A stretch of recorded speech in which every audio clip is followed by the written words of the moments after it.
welcome back to Fisher Football Focus. I am Jacob Rodriguez, and I'll be bringing you interviews and insights into the Cardinal football program all season long. The Cardinals suffered their first loss of the season on Saturday against the U of R Yellow Jackets, 28-21. Let's take a look at the highlights.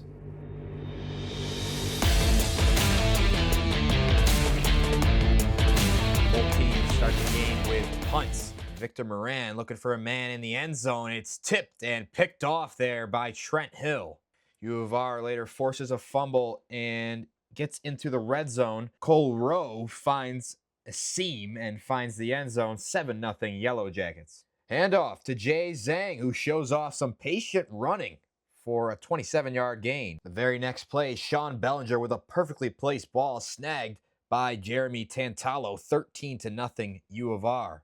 Fisher refused to go into the half, down 2 scores, going on a 65-yard touchdown drive to close out the second quarter.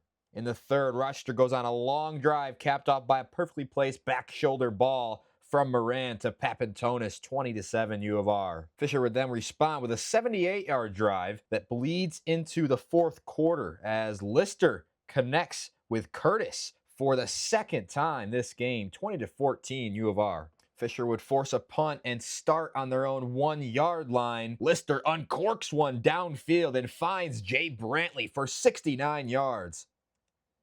The short-handed Deontay Hall gets the ball and into the end zone, 21-20. Fisher takes their first lead of the game with 6 to play. U of R would march down the field as Moran finds Hill across the middle for 35 yards. U of R into the red zone. The next play, Moran to that back pylon finds Papantonis for the second time this game, and that would seal it.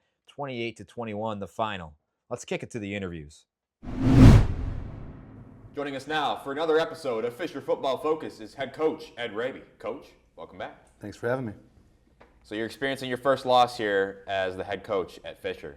Tell us how tough it is to deal with a loss like this one where you had a lead with just 6 minutes to play. Yeah, obviously a tough loss for the guys. I think anytime you lose, it's never a good thing, right? We learned a lot about our team though in the loss. I thought that our resilience was good. Our guys fought and battled the whole game. Rochester's a very good team, and we needed to make a few more plays to win that game, and we just didn't do it.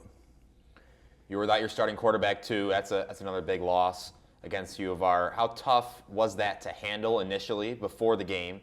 And most importantly, what does that say about your backup, Mason Lister, to step in and deliver such a strong performance, accounting for over 330 total yards and 2 touchdowns, and he took care of the ball too? Yeah, I mean, we kind of knew going in, Whitney got hurt in Tuesday's practice, so we were able to prepare a couple of guys to play potentially on Saturday. I think that really helped Mason.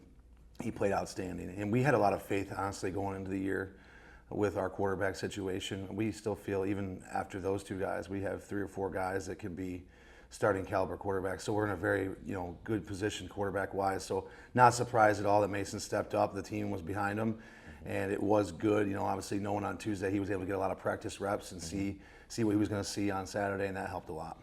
Well, with Mason playing as well as he did, is it still an assumption that Ryan Whitney was going to be the starter going into Week 4? Mason's going to start this week. Okay. We have a lot of faith in Ryan Whitney, so it has nothing to do with Ryan. But one of the things about our program that we talk about a lot is when you get an opportunity and you perform at a high level, that needs to be rewarded. And that's how real life works, right? Yeah. So, we thought Mason went out there and earned another chance to start, so he will be starting this week. You took your first lead of the game in the fourth quarter, 21-20. Going into that final defensive stand, what did you stress on that group, and what can the team learn from this loss? I mean, the big thing was we had to keep them out of field goal range, yeah. And then we didn't do that. So, we sort of had to play a little bit more aggressive than we wanted to down in the red zone. They got us for a penalty that kind of gave them a new set of downs. They were able to put it in the end zone. I think our defensive guys, it wasn't a lack of effort. Those gave credit to Rochester. They made plays when they needed to, and we'll learn how to react better in terms of the situation and be better with our line assignment technique. But it wasn't like our guys weren't trying. They did a good job with their effort. What did you think about the overall defensive performance? I know you said you liked their effort, but 4 guys had over 10 total tackles, so that's not a bad performance. Yeah, that's honestly, we're not looking for that, to be honest with you. Usually if you're playing good defense, you don't have a lot of tackles, right? We're getting off the field. So I'll be honest with you, I think in our defensive room, we're very disappointed with how we played on Saturday. I thought that was our worst game. And I think our players feel the same way. We have to do a better job as a coaching staff of preparing our guys, and we'll be ready this week. Flipping it to the other side of the ball, on offense, I mean, Jay Brantley had a huge game, 6 receptions for 132. Ethan Curtis had 2 receiving touchdowns. Jackson Cusack, 3 receptions, 27 yards. What did you think about your receiving corps? I mean, I thought our offense played outstanding, and they were very resilient. We go down 21-7, and then we go for, it was 20-7, and then we go for a 99-yard touchdown drive. You talk about responding. We had a lot of guys step up. I still think offensively, as good as we played, if you were to ask our players, like we dropped a touchdown early in the game that we ended up not scoring on that drive, so we could still play better. But our offense, I thought, played their best game, and each week our offense has improved. So I expect that to happen again this Saturday. And you've mentioned that you don't think that the program can be successful if they ride too high on wins and too low on losses. So what do you think that feeling is in the locker room right now? Yeah, I mean, you have to let go of your fear of the outcome and when you're a competitor.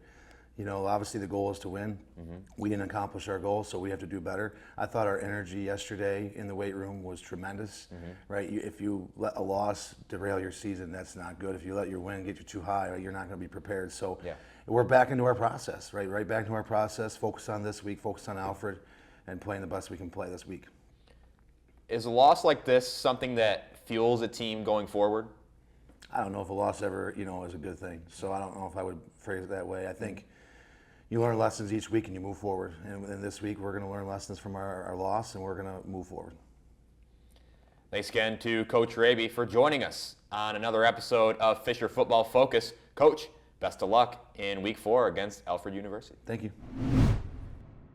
Joining us now on Fisher Football Focus is quarterback Mason Lister. Mason, thanks for taking the time. Absolutely. So first off, just tell us a little bit about yourself, where you're from, what's your major, and what do you want to do when you graduate? I'm from a small town called Athens, Pennsylvania. It's about 2 hours south of here, right on the border of PA and New York on the PA side. I'm majoring in sport management here at Fisher, and I haven't quite made up my mind of what I want to do for the rest of my life, but definitely in that realm, there's plenty of opportunities here at St. John Fisher, so I'm just going to follow whatever takes me to the promised land, wherever I can be satisfied and, have a job that I like doing, you know what I mean? Yeah. And last week you stepped in and delivered a great performance, over 330 total yards, 2 touchdowns, no turnovers, took care of the ball. And your first collegiate start, what was your mindset going into that game, and how do you evaluate your performance? Walking into that game, I was definitely a little nervous. I got the whole team, needs me to step up, be great.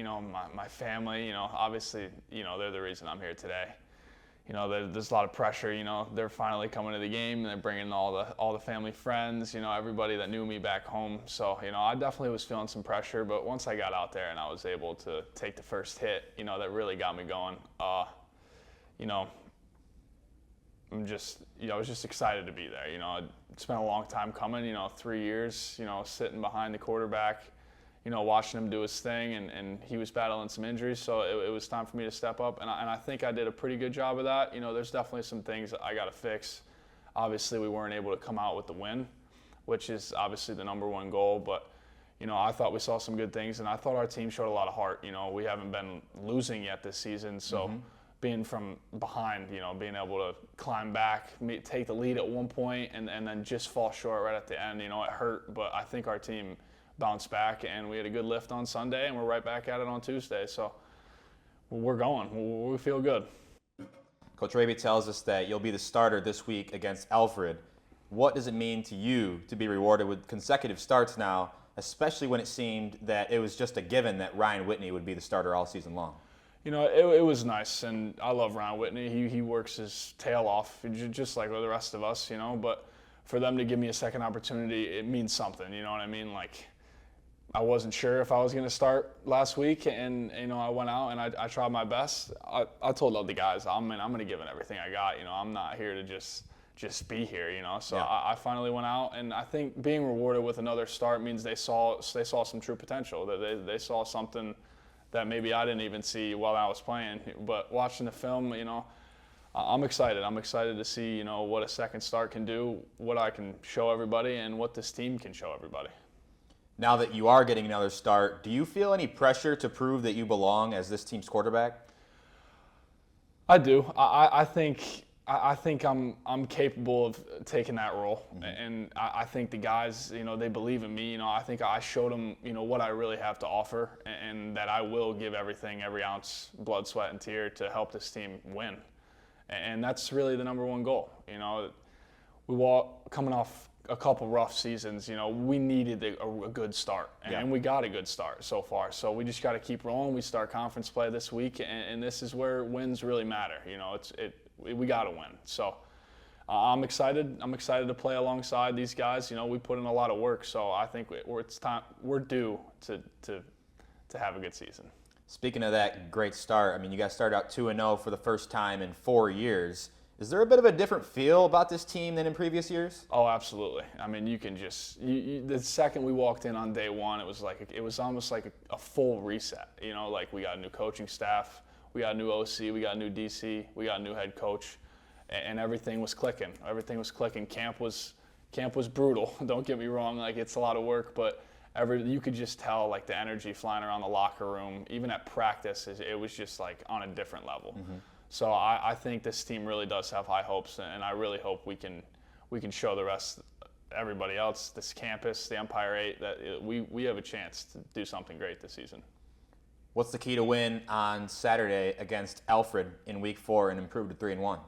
Honestly, the key to win is just executing our jobs. You know, going out there. I mean, we're ready. I think we're ready to go. Everybody knows that. We just got to follow, you know, what we're taught and what we're really here to do. You know, one play at a time, one snap at a time. Everybody believes in each other. Coaches believe in us. We believe in the coaches, which I think is a huge thing going into Week 4, Week 3.